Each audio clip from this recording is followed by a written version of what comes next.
WhatsApp guys, welcome back once again. So दोस्तों, आज की फिल्म जो एक्सप्लेन करने वाले हैं उसका नाम है द 33 डेज। ये कहानी उन गरीब 33 माइनर्स की है जो अपना और अपने परिवार का पेट भरने के लिए कुछ खतरनाक जगहों पे खुदाई करते हैं।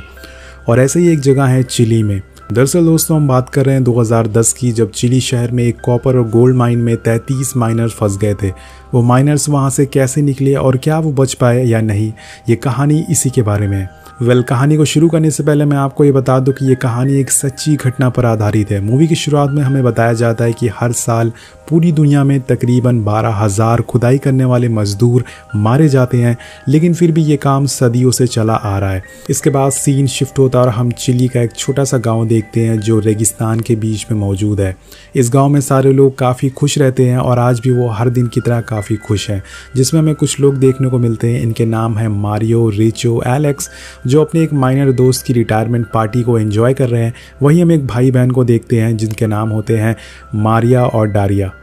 दरअसल मारिया का भाई काफ़ी शराब पीता है, जिसे वो काफ़ी नाराज़ रहती है अपने भाई से। वहीं दूसरी तरफ हम योनी नाम के एक आदमी को भी देखते हैं। दरअसल उसकी शादी हो रखी है, लेकिन उसकी एक गर्लफ्रेंड भी होती है और ये बात उसकी वाइफ को भी पता होती है, जिससे उन दोनों के बीच में काफ़ी बहस होती रहती है। ये सब लोग एक बस में बैठते हैं और इनके साथ कुछ और लोग भी होते हैं जो उस माइन में जा रहे थे काम करने के लिए। और कुछ लोगों का पहला सफ़र होता है उस माइन की तरफ, जो कि अताकामा नाम की रेगिस्तान में है। आज की तारीख है 5 अगस्त 2010। यहाँ पर हम एक सेफ्टी ऑफिसर को देखते हैं जो कि वहाँ के हेड ऑफिसर को बताता है कि वो आज उस माइन के लेवल 3 पे गया था सेफ्टी चेक करने के लिए, और वहाँ उसे ये टूटा हुआ शीशा मिला था। हमने इसे इसलिए लगाया था कि अगर माउंटेन अपनी जगह से खिसके तो हमें इसके बारे में पता लग सके। मतलब माउंटेन खिसका है और हो सकता है कि आज कुछ गड़बड़ हो जाए, लेकिन वो हेड ऑफिसर उसकी बातों को इग्नोर कर देता है। दरअसल दोस्तों, ये माइन एक प्राइवेट माइन है जिसे 1879 में एक प्राइवेट कंपनी ने खोली थी। तब से लेकर आज तक यहाँ काफ़ी लोगों की जान गई है और इसकी वजह है यहाँ की ख़राब सेफ्टी। माइन के अंदर का टेम्परेचर भी काम करने लायक नहीं है, लेकिन यहाँ काम करने पे लोगों को कंपनी अच्छा खासा पैसा देती है, इसलिए लोग लालच के मारे वहाँ अपनी जान जोखिम में डाल के काम करने चले आते हैं। इसके बाद सीन शिफ्ट होता है और हमें वो 33 लोग दिखाए जाते हैं जो एक छोटी सी ट्रक में बैठ के उस माइन के अंदर जा रहे होते हैं। थोड़ी देर में अंदर घुसते ही हमें अंदाज़ा हो जाता है कि ये माइन किस कदर खतरनाक है। जैसे जैसे वो लोग अंदर जा रहे थे ऐसा लग रहा था कि वो मौत के मुँह में जा रहे हैं। सब लोग अंदर जाने के बाद उस ट्रक से उतर के अपने कामों में लग जाते हैं, क्योंकि आज हेड का ऑर्डर है कि आज ज़्यादा खुदाई करनी है। यहाँ पर हम आपको एक और बात बता दें कि ये लोग ज़मीन के 1700 फीट नीचे हैं और उस जगह का टेम्परेचर करीब 90 फ़ारेनहाइट है। लेकिन इनसे भी नीचे, मतलब 2300 फीट नीचे भी कुछ लोग पहले से ही काम कर रहे होते हैं और इनकी सेफ्टी के लिए वहाँ लीचो मौजूद है जो सब लोगों को उनका काम बताता है और उनकी सेफ्टी को देखता है। इसके बाद लीचो उस जगह पे पहुँचता है जहाँ पे वो शीशे के टुकड़े लगाए थे। वहाँ उसे और टुकड़े मिलते हैं और इस बार उसे वो काफ़ी बड़ा दरार भी मिलता है, जो कि खतरे की पहली निशानी हो सकती है। इस बात से अनजान सभी लोग अपने काम में लग जाते हैं और बिजी हो जाते हैं।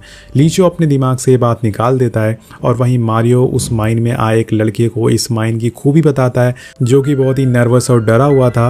वो उस माइन में मिलने वाले कॉपर के बारे में उसे बताता है, पर तभी वहाँ एक काफ़ी तेज़ झटका आता है किसी भूकंप की तरह, जिससे पूरी ज़मीन कांपने लग जाती है और सब लोग भागने लग जाते हैं। लीचो फौरन ही उस ट्रक को लेके आता है और उसे सबको बैठा कर लेके भागने लगता है, लेकिन माउंटेन गिरने की वजह से एग्जिट गेट ब्लॉक हो गया था। इसलिए लीचो फैसला करता है कि वो 2300 फीट नीचे बने एक इमरजेंसी एग्जिट से बाहर निकलेंगे। वहीं जो लोग उनसे भी नीचे 2300 फीट पर थे वो ऊपर से एक गाड़ी में आने लगते हैं, लेकिन इन सब के बीच में हम देखते हैं कि माउंटेन काफ़ी तेज़ी से ढह रहा है और अगर वो लोग थोड़ी देर और रुके रहे तो और लोगों की तरह वो भी मारे जाएंगे। तभी लीचो की गाड़ी के सामने उसके 2 और साथी दिखते हैं जो जान बचाकर भाग रहे थे। वो जल्दी से गाड़ी को स्लो करता है और उन दोनों को गाड़ी में बैठाता है, और जैसे जैसे ये लोग आगे बढ़ते जा रहे थे पीछे की पूरी माइन ढहती जा रही थी। अब जो गाड़ी नीचे से ऊपर आ रही थी वो अचानक से लीचो की गाड़ी के सामने आ जाती है, जिससे उन दोनों का एक्सीडेंट हो जाता है। तभी हम देखते हैं कि उनके सामने की रोड पूरी तरह से टूटने लग जाती है और सभी मजदूर गाड़ी से उतरकर भागने लग जाते हैं। पर तभी वहाँ एक बहुत ही बड़ी चट्टान आके छोटी कार पे ऊपर गिरती है, लेकिन उससे पहले वो लोग वहाँ से निकल जाते हैं। दोस्तों, ये धमाका बहुत ही ज़्यादा बड़ा होता है, इसलिए काफ़ी ज़्यादा धूल उड़ती है और बाहर भी पता चल जाता है कि अंदर कुछ हुआ है। अब माइन के अंदर काफ़ी अंधेरा हो जाता है और लोग धीरे धीरे करके एक दूसरे को ढूंढते हैं। इस हादसे की वजह से काफ़ी लोग जख्मी भी हो गए थे, जिससे बाकी लोग मरहम पट्टी करते हैं। इसके बाद मारियो सब लोगों को कुछ देखने को कहता है, जिसमें वो काफ़ी बड़े पत्थर को देखते हैं जो दिखने में 2 एम्पायर बिल्डिंग के बराबर होता है। ये एक्चुअल में पत्थर नहीं, एक माउंटेन होता है। ये माउंटेन उनके रास्ते में आके गिर गया था, जिससे वो पूरी तरह से ब्लॉक हो चुके थे। इसे देखकर मारियो सबसे कहता है कि ये माउंटेन का दिल है और आज ये टूट ही गया। अब धीरे धीरे माइन में फंसे सारे लोगों के परिवार वालों को इस चीज़ की खबर हो जाती है कि उनके लोग अंदर फंस चुके हैं। सारे न्यूज़ चैनल वाले भी ये न्यूज़ दिखाने लग गए थे, और जिससे पूरी दुनिया में सबको इस हादसे के बारे में पता चल जाता है। वहीं अंदर लीचो सारे फंसे हुए लोगों की गिनती करता है, जिसमें 33 लोग होते हैं, और वो बोलता है कि अगर बाहर जाने के लिए जो इमरजेंसी गेट बनाया गया है उसमें सिर्फ 30 लोग ही जा पाएंगे।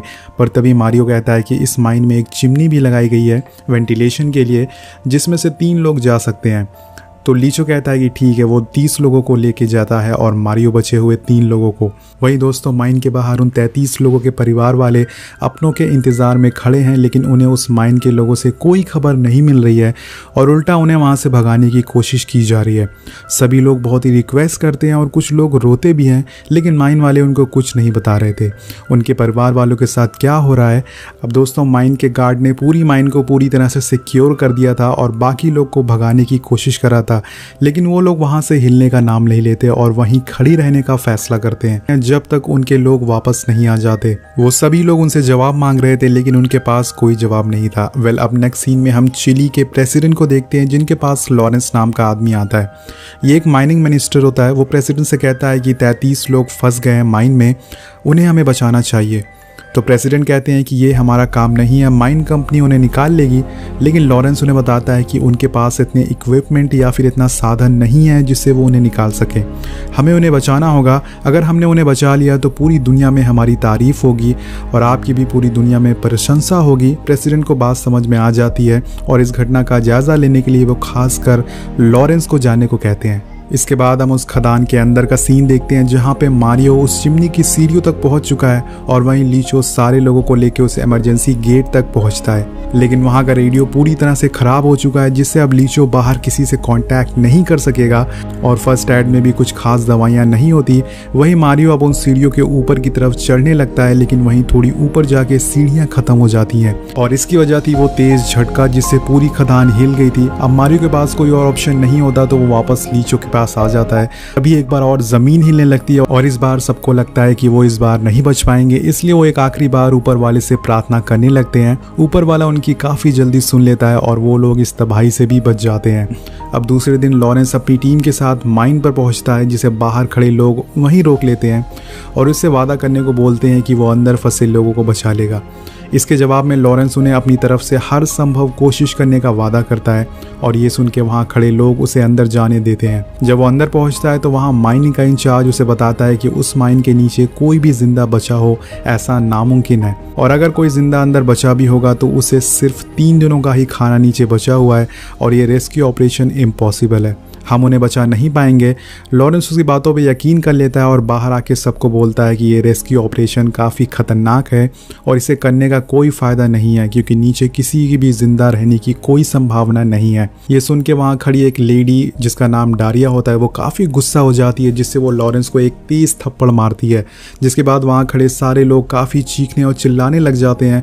लॉरेंस से बोलते हैं कि प्लीज़ मेरे पापा को नीचे फंसे हैं उनको बचा लीजिए। कोई कहता है कि प्लीज़ मेरा भाई नीचे फंसा है उसे बचा लीजिए। कोई कहता है कि प्लीज मेरे डैड नीचे फंसे उन्हें बचा लीजिए। दोस्तों, इन सभी लोगों का कोई ना कोई करीबी नीचे फंसा था। दोस्तों, इन सभी लोगों का कोई ना कोई करीबी नीचे फंसा हुआ था। वेल गाइस, अब वहीं हम माइन के अंदर का सीन देखते हैं, जहाँ पे 2 दिन से सारे लोग बिना कुछ खाए भूखे हैं, इसलिए उन लोगों में अब खाने के लिए लड़ाई होना शुरू हो जाती है, जिसे देख के मारियो से कहता है कि हमारे पास अब इतना ही अनाज है तो हमें इसके लिए लड़ने का कोई फ़ायदा नहीं है। हमें अनाज तब तक चलाना होगा जब तक वो लोग हमें बचा नहीं लेते। इसे सुन के लीचो उसे ऊपर भड़क जाता है और उसे बोलता है कि हमें इस खदान को खोदते खोदते पूरे 10 साल हो गए और उन्होंने अभी तक सही से इमरजेंसी गेट की सीढ़ियाँ भी नहीं बनाई। तुम्हें क्या लगता है कि वो लोग हमें इतने पैसे खर्च करके हमारी जान बचाएंगे? बिल्कुल भी नहीं। वो लोग हमें यहीं छोड़ देंगे, यहीं मरने के लिए। उन्हें कोई फ़र्क नहीं पड़ता हम जिए या फिर मरे।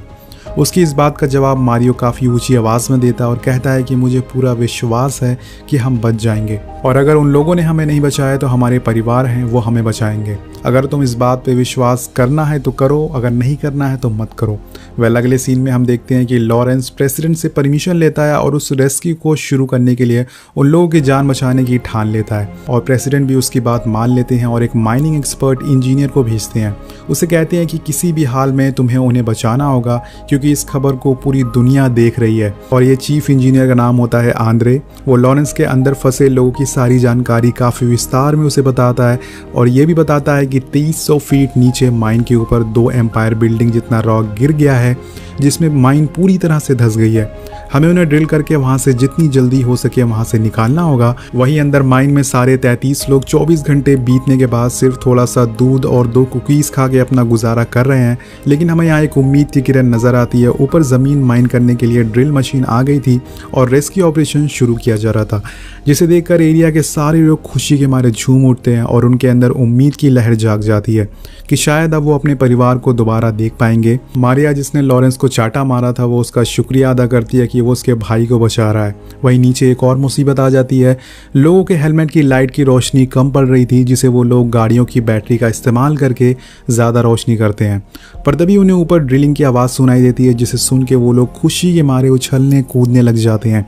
और अब इन लोगों को माइन के अंदर 5 दिन बीत चुके हैं। अब बाहर दोस्तों एक और मुसीबत आ जाती है। आंद्रे लॉरेंस से कहता है कि जिस चट्टान में हम ड्रिल कर रहे हैं वो बहुत ही ज़्यादा मजबूत है, इसलिए हमारी ड्रिल मशीन बार बार टूट जा रही है। लॉरेंस ये बात सभी लोग को बताता है और कहता है कि आप घबराइए मत, हम पूरी कोशिश कर रहे हैं उन्हें बचाने की, लेकिन उसे खुद पता नहीं होता कि वो उन्हें बचा पाएगा या फिर नहीं। अब लॉरेंस सभी लोग के परिवार वालों को खाने का और उनके बच्चों के स्कूल का टेम्परेरी इंतज़ाम कर देता है, जिससे कि उन्हें कोई दिक्कत ना हो। इसके बाद उस चट्टान को ड्रिल करते करते अब पूरे 12 दिन बीत जाते हैं और अब ये लोग अंदर फंसे लोगों के काफ़ी करीब पहुंच जाते हैं, लेकिन शायद उन लोगों की किस्मत अच्छी नहीं होती। आंद्रे 10 मीटर से चूक जाता है, मतलब जहां पर लोग फंसे हैं ये उससे 10 मीटर दूरी पर ड्रिल कर देते हैं और यहाँ उनकी कोशिश नाकामयाब होती है, जिससे सारे लोग काफ़ी निराश और उदास हो जाते हैं। ऊपर उनके परिवार वाले भी खुद को काफ़ी मुश्किल से संभालते हैं। तो सभी लोग ऊपर वाले से बस मन्नतें करते हैं कि उनके लोग वापस किसी तरह से उनके पास आ जाए। लेकिन नीचे आज एक और काफ़ी बुरा दिन होता है, क्योंकि आज इन लोगों के पास सिर्फ एक दिन का ही खाना बचा हुआ है। ये लोग पिछले 15 दिनों से खाने का एक एक टुकड़ा खा के ज़िंदा रह रहे हैं और आज ये उनके लिए भी ख़त्म होने वाला है। अब उस आखिरी खाने के टुकड़े को खाते समय इन लोगों को हेलुसिनेशन शुरू हो जाता है, जिसमें वो लोग देखते हैं कि उनके परिवार वाले उनके लिए उनका मनपसंद खाना लेके आए हैं और वो उसे काफ़ी मज़े से खा रहे हैं। यहाँ योनी की माँ भी उसके लिए खाना लेके आती है, लेकिन ये सब उन लोगों का सिर्फ एक सपना होता है। इस सीन को देख के हमें खाने की अहमियत पता चलती है कि असल में जब किसी के पास कुछ खाने को नहीं मिलता तो उसे कैसा लगता है। वे आगे बढ़ते हैं और यहाँ हमें पता चलता है कि आंद्रे अब वहाँ से जाने की बात कर रहा है, क्योंकि उसका मानना है कि अंदर एक भी लोग अब नहीं बचे होंगे। वो अब ड्रिल भी नहीं कर पा रहा और ना ही कभी कर पाएगा, क्योंकि वो चट्टान काफ़ी बड़ी और मजबूत है। उसे निराश देखकर लॉरेंस उन्हें बाहर बैठे लोगों को दिखाता है और उससे कहता है कि देखो, उनकी आंखों में उनकी बस एक उम्मीद है और वो उम्मीद हम लोग हैं। तुम यहाँ से ये सब छोड़ कर जा रहे हो तो मैं उन लोगों को क्या जवाब दूंगा। और आंद्रे उसके सवाल का जवाब नहीं दे पाता और वहाँ से बाहर चला जाता है। अब रात हो जाती है और लॉरेंस एक जगह बैठ के फंसे हुए लोगों के परिवार वालों को देख रहा होता है, जो नम आंखों से ऊपर वाले से मिन्नतें मांग रहे होते हैं। और उन्हें ऐसा रोते हुए आंद्रा भी देख लेता है और वो लॉरेंस के पास आता है और उसे देखकर लॉरेंस उसे कहता है कि तुम अब एक बार और ट्राई करो, इस बारी दूसरी साइड से ड्रिल करना शुरू करो। हमें अपनी मिस्टेक से सीखना चाहिए। जहां हमने पहली बार ड्रिल किया था उसे हमें आइडिया लेके टेढ़ा ड्रिल करना चाहिए। और फिर उसी रात से ड्रिलिंग शुरू हो जाती है। वहीं नीचे फंसे हुए लोगों को आज 17 दिन हो चुके हैं और उनके पास अब खाने को एक निवाला भी नहीं है। उन्होंने अब जीने की उम्मीद भी छोड़ दी है। वो लोग मौत का इंतज़ार कर रहे हैं, लेकिन वो कहते हैं ना कि अगर किसी चीज़ को पूरी शिद्दत से मांगो तो उसे मिलाने के लिए पूरी दुनिया लग जाती है। यहाँ भी वही होने वाला था। आंद्रे की ड्रिल सही जगह पे लग जाती है और नीचे लेटे हुए मारियो के चेहरे पे एक उम्मीद की बूंद गिरती है। जब वो आंखें खोलता है तो उसे वहाँ ड्रिल मशीन आते हुए दिखती है, जिसे वो वहाँ मौजूद पूरे 33 लोग को दिखाता है। इसे देखकर सारे 33 लोग खुशी के मारे झूम उठते हैं और मारियो उस ड्रिल पे एक रॉड के काफ़ी तेज़ मारता है, जिससे ऊपर लॉरेंस को आवाज़ पहुंचती है और वो साथ में एक नोट भी लिखकर उस ड्रिल में डाल देता है, जो कि उनके ज़िंदा होने का सबूत होता है। अब जब वो ड्रिल ऊपर आती है तो उसे नोट को देखकर लॉरेंस और आंद्रे को अपनी आंखों पर यकीन नहीं होता। वो फौरन उस नोट को सारे परिवार वाले को दिखाते हैं, जिसे देखकर लोगों की आंखों में आंसू आ जाते हैं। आखिर आंसू क्यों ना आए दोस्तों, उनके परिवार वाले अब उनके पास वापस आने वाले हैं, जिनके लिए वो 17 दिनों से इतनी कड़कती धूप में बैठे थे। और इसके बाद ये खबर पूरी दुनिया में पता चल जाती है और सारी कंट्रीज के लोग अपनी अपनी टीम को उस जगह पर भेजना शुरू कर देते हैं ताकि उन लोगों को जल्द से जल्द बाहर निकाला जा सके। वही नासा वाले नीचे एक ट्यूब भेजते हैं जिसमें काफ़ी सारा खाने का सामान होता है, जिससे वो लोग अपनी भूख को मिटा सके, पेट भर के खाना खा सके। इसके बाद लॉरेंस उन्हें उनकी पूरी फैमिली वालों से उनकी बात भी करवाता है वीडियो कॉल के ज़रिए। लेकिन दारियो अपनी बहन मारिया से बात नहीं करता क्योंकि वो उससे हमेशा से नाराज़ था। मारिया बहुत देर तक वहाँ बैठी रहती है वहाँ उससे बात करने के लिए, लेकिन दारिया उसके सामने नहीं आता। उससे नाराज़ था क्योंकि उसने शराब पीने से और नशा करने से उसने मना किया था। और जब दारिया उसके सामने नहीं आता तो मारिया वहाँ से रोते हुए चली जाती है। मारिया को रोता देखकर लॉरेंस की भी आंखें नम हो जाती है। वेल इसके बाद आंद्रे डिसाइड करता है कि वो सिर्फ एक प्लान पे निर्भर नहीं रहेगा, इसलिए वो 3 प्लान बनाता है, A, B और C। वहीं इन सब चीज़ों के बीच ज़मीन के अंदर फंसे हुए 33 लोग पूरी दुनिया में हीरो बन चुके थे और उन्हें बचाने के लिए हर कोई कोशिश कर रहा था। यहाँ पर सारे अमीर लोग वहाँ पहुँचने लगते हैं और उनकी फैमिली को मदद के लिए पैसे भी देने लगते हैं, जिससे कि उन्हें आगे ये जानलेवा काम ना करना पड़े। अब उन सभी 33 लोग को चिली के प्रेसिडेंट भी वीडियो कॉल के ज़रिए बात करते हैं और उन्हें ये बोल के तसल्ली देते हैं कि वो लोग इस बार का क्रिसमस अपनी फैमिली के साथ मनाएंगे। लेकिन तभी एक दिल दहलाने वाली न्यूज़ आती है कि प्लान A और B पूरी तरह से बेकार हो चुका है। अब सारा दामोदार प्लान C पर होता है, लेकिन तभी प्लान C भी किसी टेक्निकल वजह से ख़राब होने लगता है।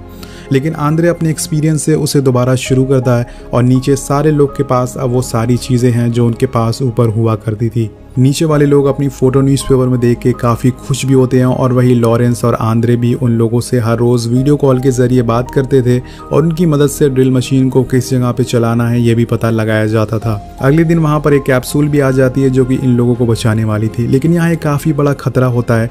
जो रॉक उस माइन पर गिरी होती है वो अब धीरे धीरे खिसक रही थी, इस वजह से इनको जल्द से जल्द वहाँ से निकालना होगा। अब इसके बाद यहाँ पर एक और मुसीबत आ जाती है दोस्तों। यहाँ पर जो चट्टान थी वो टूट नहीं रही थी और आंद्रे इसके बारे में नीचे फंसे लोगों से बात करता है कि कोई उपाय बताओ। तो वो लोग कहते हैं कि हमें एक छोटा सा धमाका करना होगा जिससे ये चट्टान टूट जाए, लेकिन आंद्रे मना करता है। इसमें बहुत ही खतरा था, लेकिन इन लोगों के पास कोई और रास्ता नहीं था और फाइनली ये लोग वो धमाका करते हैं। और अब खुशी की बात यह भी होती है कि वहाँ नासा की भेजी हुई कैप्सूल भी आ जाती है जिसमें वो एक एक करके सारे मजदूरों को ऊपर ले आएंगे। और आखिरकार वो दिन भी आ जाता है जब वह कैप्सूल नीचे जाने वाली होती है और उसे देखकर सारे 33 लोग काफ़ी खुश थे। सबसे पहले उसमें एलेक्स जाता है, लेकिन वो जाते हुए काफ़ी इमोशनल हो जाता है क्योंकि उसने अपनी ज़िंदगी के 59 दिन ऐसी जगह पर गुजार दिए जहाँ लोग एक भी दिन गुजार नहीं सकते। वो सबको गुड बाय बोलता है और उन्हें ऊपर मिलने का वादा भी करता है। फिर वो कैप्सूल धीरे धीरे ऊपर आने लगता है, लेकिन तभी वो अचानक से रुक जाता है और यहाँ सबकी सांसें भी अटक जाती है। एलेक्स बीच में फंस चुका था, वहाँ सांस लेने के लिए ऑक्सीजन भी नहीं होती। सभी लोग काफ़ी परेशान हो जाते हैं और कैप्सूल को रिवर्स करके दोबारा खींचते हैं जिससे कि वो दोबारा आने लगता है और सभी लोग खुश हो जाते हैं। और ऐसे ही करते करते एलेक्स ऊपर आ जाता है और वो अपने पिता से मिलकर काफ़ी इमोशनल हो जाता है। इसी दौरान वो अपने न्यू बॉर्न बेबी को भी देखता है और बारी होती है मारियो की। वो भी बाहर आ जाता है और उसकी वाइफ और बेटी देखकर उसे रोने लगते हैं। अब एक एक करके सभी लोग को निकाल लिया जाता है और दारियो भी बाहर आ जाता है। वो अपनी बहन को ढूंढने लगता है, लेकिन उसकी बहन उसे नहीं दिखती। फिर हम देखते हैं कि पूरी दुनिया को इस बात की काफ़ी खुशी होती है कि सभी लोग की जान बच गई है। वहाँ उस जगह पे मौजूद चिली के प्रेसिडेंट भी काफ़ी खुश होते हैं और ये रेस्क्यू ऑपरेशन पूरे 24 घंटे चलने के बाद आखिरकार सारे 2300 फीट नीचे से ऊपर आ जाते हैं। अब दारियो की बहन भी उसे दिख जाती है और वो उसे गले लगाकर रोने लगता है। लास्ट में हम आखिरी आदमी को देखते हैं जो कि नीचे देखता है और वो माइन को देखकर रोने लगता है। उसे यकीन नहीं होता कि वो बचने वाला है। वो दीवार पर देखता है और वहाँ लिखा होता है गॉड हमेशा तुम्हारे साथ है। लास्ट में दोस्तों सभी लोगों की जान बच जाती है, सभी आंखों में खुशी होती है और आंसू भी होते हैं। फिर हमें इस कहानी के आखिर में कहानी के असल किरदार दिखाए जाते हैं, पूरे 33 लोग जो काफ़ी खुश होते हैं। लेकिन यहाँ पर हमें एक और बात पता चलती है कि काफ़ी सालों तक उस माइन कंपनी पे केस चलने के बाद भी उसे छोड़ दिया जाता है। वेल प्राइवेट कंपनी कैसी होती है दोस्तों आप सभी को पता होगा, और माइनर्स को भी कोई पेंशन रकम नहीं मिलती है, तो ये काफ़ी उदास वाली बात है, काफ़ी सैड वाली न्यूज़ है। वेल गाइज यही मूवी खत्म होती है। तो आपको मूवी कैसी लगी नीचे कमेंट करके ज़रूर बताएगा। ये थोड़ा सा इमोशनल मूवी थी। अगर इमोशनल मूवी देखना चाहते हैं तो कमेंट ज़रूर करिएगा और वीडियो को ज़्यादा से ज़्यादा शेयर कर दीजिएगा। सो गाइज जितना ज़्यादा वीडियो को शेयर करेंगे उतना हमें मोटिवेशन मिलेगी और नई वीडियो बनाने की। तो मिलते हैं आपसे अगली वीडियो में। Thank you so much watching. Peace out.